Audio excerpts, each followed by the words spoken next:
WrestlingInc.com with Enzo down here in Moosic, Pennsylvania. And Enzo, this is a big night, Northeast Wrestling under the stars. And you had a big role today. Fans, your line was packed out there with fans. Yeah, no, it's been a blessing. The Northeast is definitely the haven for me and Big Kaz XL, right? So we made a career in Florida for ourselves, made a name for ourselves, but the love really is predominant in the Northeast for us, man. Whenever we come home, it's love. So, tri-state area, man, and we're happy to be here. Yeah, and I'm upstate New York native myself, Jersey, Jersey area, but, making sure that we represent New York and Jay, you know what I mean? That's what we do. Oh, absolutely, bro. NJ all day, man. It was a pleasure, though, growing up, having the privilege of growing up next to the greatest city in the world, in my opinion, my humble opinion, New York City.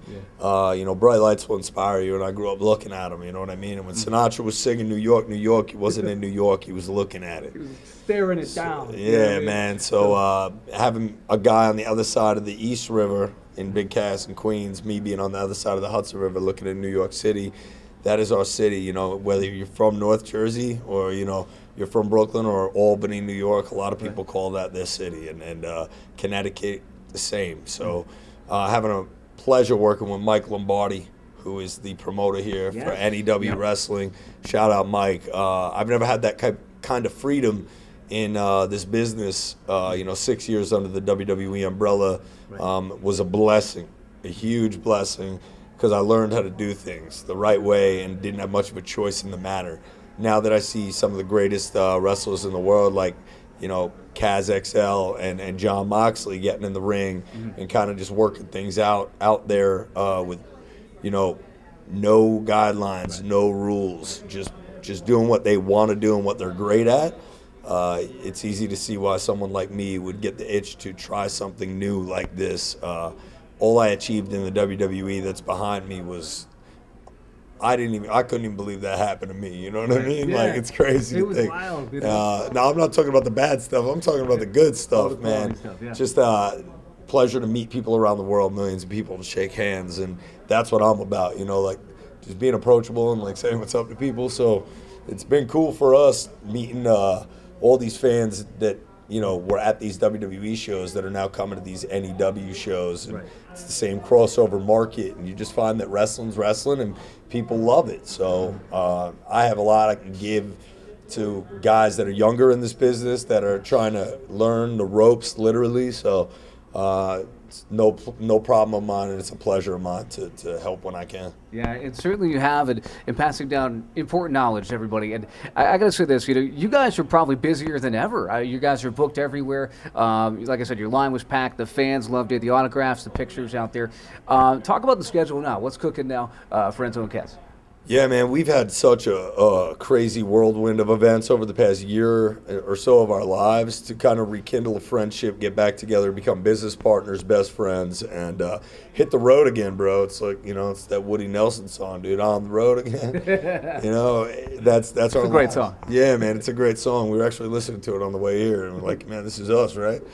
So, it's just fun, bro. It's I'm meeting a whole new group of wrestlers and talking to these guys and I'm enjoying myself, man. It's just freedom at its finest. So it's doing what I love, and God's granted me the ability to do it physically. So why not just milk the teat of that cash cow for a little longer? There's going to be a day where I can't do this, and I'm going to want to, and there's going to be a day where maybe I'm not making as much money doing it as I could right now, so it's just it's been a blessing to kind of get back with Big Cass, and then through that process get back into pro wrestling. It's certainly doing that right here, right now. Moosic, PA, home of the AAA, the New York Yankees, right here, which is awesome. And tell me this guy ain't got a voice for radio and a face for that's television. What I'm saying. Here it is. Let's get this guy on ESPN over there. There it is. That's what we got. But I wanted to ask you as well. The process of getting to WWE, it was so interesting for you. Triple H seeing you and giving you an opportunity, which is incredible. And I mean, you look at your history now, it's such an amazing history, and you can't teach charisma. You either have that or you don't, and you have it. I've seen guys get it pulled out of them by the late, great Dusty Rhodes in promo class. guys that I came into the business with that didn't know, how to say their name on camera, literally, like, Wow. kind of confused about that, have come out and rocked the main event on the microphone in Monday Night Raw. So I've seen it get taught, but there is an innate quality, with being a certified G, and an innate quality being a 7-footer that you can't teach. So I express that basically what I'm saying, I'm a certified G. I'm just different, and if you're different, just embrace it. Just be you. That's what it's all about, right? Yeah, man. I've always felt like when I was on a microphone in the WWE, like I was just doing what anybody in my hometown would have done. You know what I mean? Like they handed you a microphone. Like, are you kidding? Like in front of a ton of people on TV. Like, what are you gonna do with it? You know what I mean? Like, I just felt like I was in the kitchen when I was out there hanging out with my people, just kind of like, what's good, and that comfortability that I had, I guess, is an innate quality that I kind of just was blessed with, just kind of having a conversation with people, but it turns out to be thousands or millions. So. And a whole arena full of folks, full Yeah. of people and fans. And so last question here tonight. An amazing day. Obviously fighting the rain out there a little bit at the outdoor show, but what's the future look like? I know that what's in the past was in the past for you. You've learned. You're growing every day and getting better every day. That's all that matters. Yeah, man. I think that by taking 572 days in between wrestling matches, I just had a match 2 days ago with Brian Pillman Jr. Your return. Yeah, my return to the same place that I had my last wrestling match in for 205 Live. And the last match I had was in the Mid-Hudson Civic Center in Poughkeepsie, New York, and the crowds pretty much were the same, man. I can't tell you how many people I met in the meet and greet were like, yo, I was at your last match. It's like so cool to see the turnover. Blessed to have gotten in the ring with one of my idols, Brian Pillman, his son, and to help him along in his career in the business, like on a, I just wanted to go out there and have a wrestling match that was real simple and didn't need to reinvent the wheel out there as far as wrestling goes. You know what I mean? When I went through the curtain, it was no music and it wasn't Enzo, and I didn't run out backwards. It was more or less like the guy who stood on the apron for 3 straight hours during ring time every day at the Performance Center with, 5 to 10 other people tagging in and out, just working. Just working. That's what we used to do. I mean, and when I'm in the ring rolling with Chad Gable, or I'm in the ring rolling around with Dash and Dawson, or Braun Strowman's learning how to throw punches on my face. I mean, you learn a lot, man. And I had the biggest blessing in the world. Like, I can never ever look at that time. Like when you're in it and you're in NXT at the beginning stages, all you want to do is get to the main roster, and there's that light at the end of the tunnel that, there's money to be made when you start off at $600 a week. And, you're taking out credit cards to, pay the bills and stuff, man. So if you don't take it for granted, those opportunities to get in the ring with Norman Smiley every day, all day at ring time, you learn from the best in the world in the WWE at the Performance Center, and you don't realize how blessed you were until you get out and you get into an indie locker room, to be honest. These guys come up to you and they ask you a million questions, and you're like, I have the answers to these questions. Wait a second. You know what I mean? And, I'm a humble guy to the point where, if you caught me at a Burger King or McDonald's, you know what I mean, I'll stop and talk to you. If I'm waiting for my food, you're waiting for yours. I ain't doing nothing better. No different, right? So if I'm in the locker room and young guys who are 22 years old or 21 are getting green and started into this business ask me to watch their match, and for the things that I saw, you know what I mean? I always tell guys like, yo, there's another match tomorrow. And at one point in your career, you'll probably botch a spot that'll be replayed on a GIF. And you know what I mean? Like, bro, those GIFs sometimes. Oh man, who cares, man? It's just art. You go out there, and that's how you learn. When you fall on your face, when you fail, when you screw up on the microphone, or you screw up in the ring. A mistake is a mistake. If you don't learn from it, it only makes you better. Like John Cena is better in his next match than he was in his last match.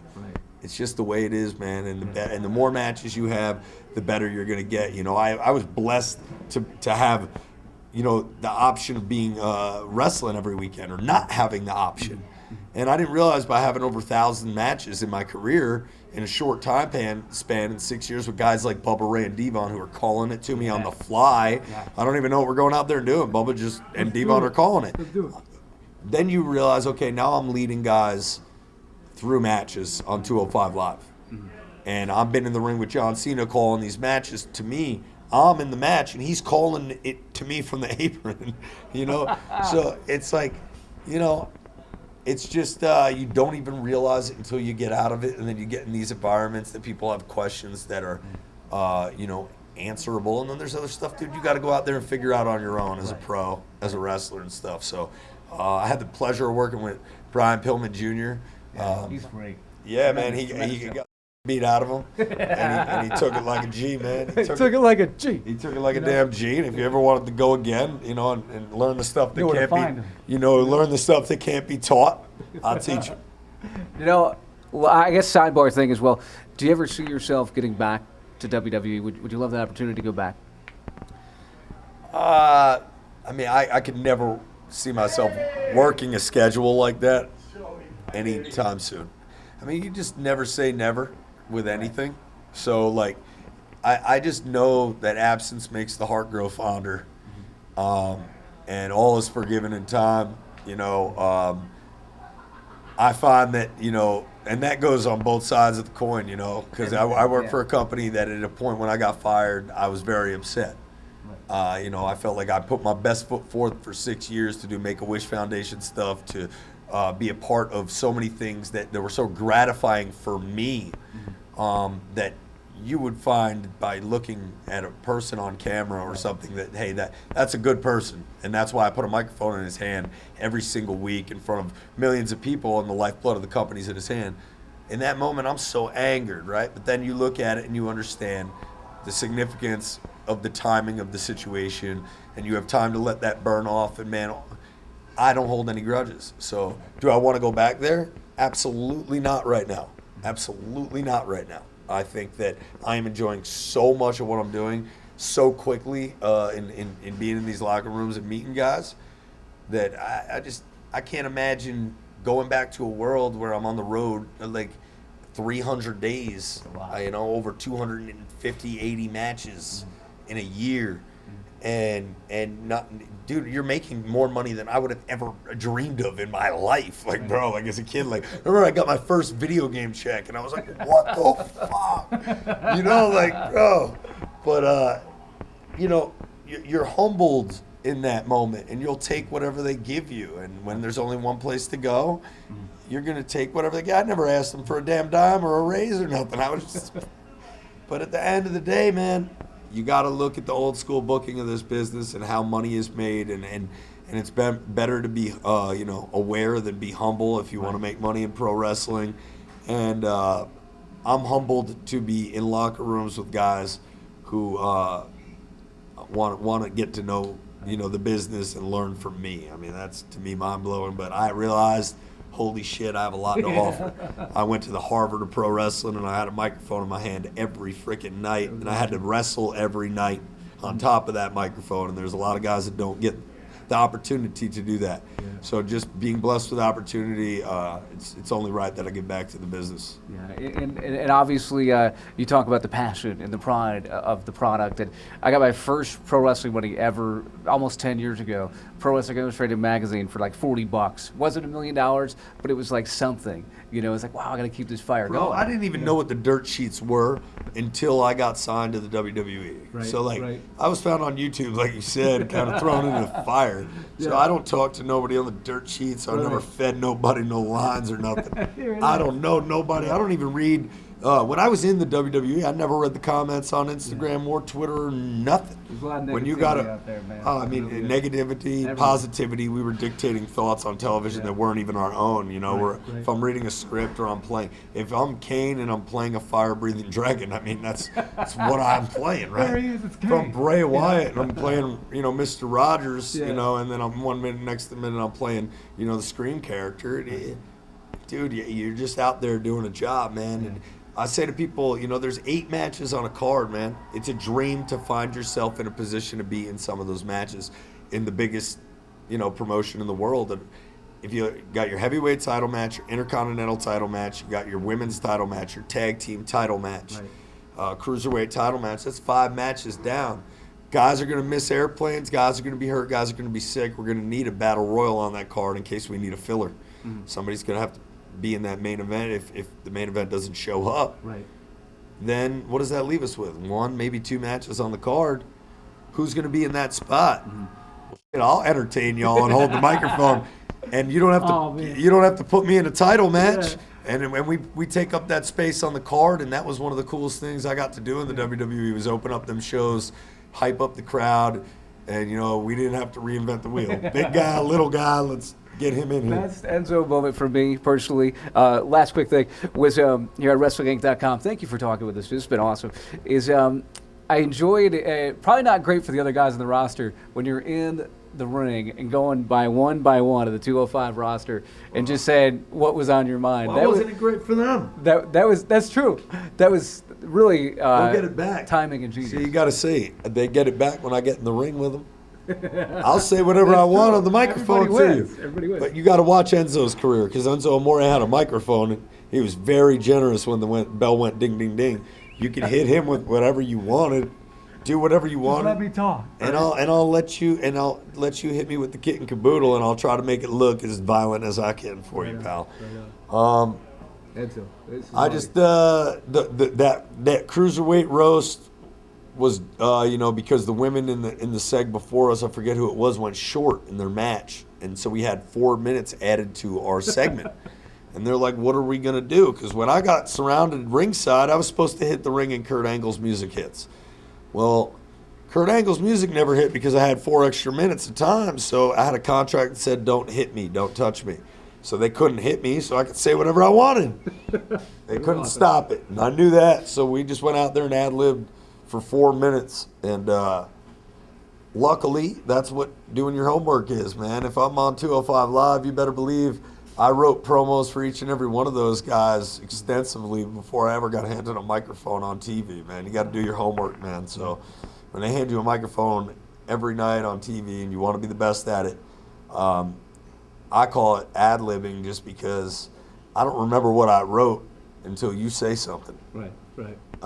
Or you give me an opportunity. And then that's when that stuff that I wrote goes off in my brain. And, yeah, that was cool. The Cruiserweight Roast was one of my highlights out there on 205 Live, definitely, man, for sure. But it's been a blessing being here talking to you, bro. Man, you know what I mean? Thank you so much. It's a pleasure meeting you. Thank you. You're lucky. And honestly, I caught him at a good time because we've been busy all day. Listen, let me tell you that. And it's Sunday right now, right? And you're lucky right now that I don't fry you because I'll have been the only Chick-fil-A open on a Sunday. Chicken. There it is, baby. Realest guy in the room. Bada bing, bada boom. WrestlingInc.com.